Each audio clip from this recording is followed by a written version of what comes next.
क्या आपने कभी सोचा है कि एक दिन आप अपने बच्चों की स्कूल की फीस क्रिप्टो से भरेंगे या किराने की दुकान से चीनी क्रिप्टो से खरीदेंगे? Well, let me tell you, ये सब पॉसिबल है। नमस्कार।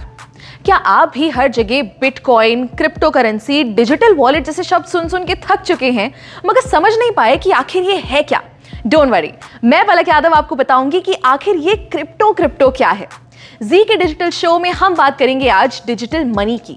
पर सबसे पहले जानते हैं कि ये पूरी क्रिप्टो की दुनिया आखिर आई कैसे।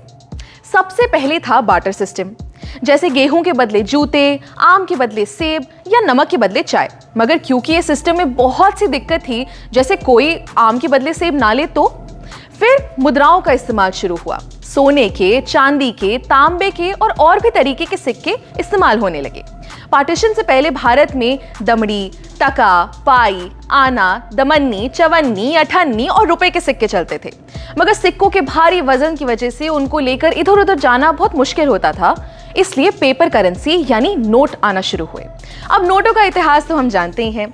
10,000 के बड़े बड़े नोट से शुरू होकर जो वॉलेट में भी ना आए, नोट छोटे से छोटे होते गए और अब तो ज्यादातर लोग बिना पेपर करेंसी के ही चलते हैं। आज से 5-6 साल पहले किसी ने सोचा भी नहीं होगा कि सिर्फ एक क्यूआर कोड को स्कैन करके किसी को पैसे भेजे जा सकते हैं। मगर आज पेटीएम, गूगल पे, फोन पे हर दुकान नुक्कड़ पर मिल जाएगा। ऐसे ही मैं आपसे कहूं कि डिजिटल करेंसी की दुनिया दूर नहीं है तो शायद आप भी विश्वास नहीं करेंगे, मगर 2009 से ही ये पूरी दुनिया शुरू हो चुकी है। शुरुआत में लोगों को इसके बारे में उतना पता नहीं था, मगर पिछले कुछ सालों में ये बहुत पॉपुलर हो गया है और आगे ये सिर्फ बढ़ेगा ही। मगर ये डिजिटल करेंसी या क्रिप्टो करेंसी होती क्या है? डिजिटल करेंसी एक वर्चुअल करेंसी है, यानी जिसे आप इन नोटों की तरह अपनी जेब में नहीं रख सकते। ये हमारे ऑनलाइन वॉलेट में रखी जाती है, यानी बिना किसी झंझट के आप इसे कहीं से भी एक्सेस कर सकते हैं। अच्छा, इसी का दूसरा नाम कह सकते हैं क्रिप्टो करेंसी। Crypto currency. अब करेंसी का मतलब तो हम समझते हैं पैसा, मगर ये क्रिप्टो किस भला का नाम है? क्रिप्टो मतलब छुपा हुआ या जो सीक्रेट हो, यानी कि आप क्रिप्टो करेंसी से अपने पैसे की जो भी ट्रांजैक्शन करेंगे या लेन देन करेंगे वो सब छुपा हुआ होगा और सिक्योर होगा। ये क्रिप्टो करेंसी का चलन 2009 में शुरू हुआ, जब सबसे पहली बार सातोशी नाकामोटो नाम के एक आदमी ने वर्चुअल करेंसी बनाई। अब इसका नाम हम सब ने कहीं ना कहीं सुना ही है। जी हाँ, बिटकॉइन। बिटकॉइन आज की डेट में इतनी बड़ी क्रिप्टो करेंसी बन चुकी है कि आप मानेंगे नहीं कि कई बड़ी बड़ी कंपनीज आज बिटकॉइन से पेमेंट्स लेती हैं। एक मजे की बात बताऊं, अगर आपने 2009 में एक बिटकॉइन खरीदा होता तो आज आपके पास बिना कुछ किए बैठे बिठाए करीब 16 लाख रुपए होते। मगर आज इथेरियम, डॉजकॉइन, टेथर जैसी 19,000 क्रिप्टो करेंसीज बन चुकी हैं।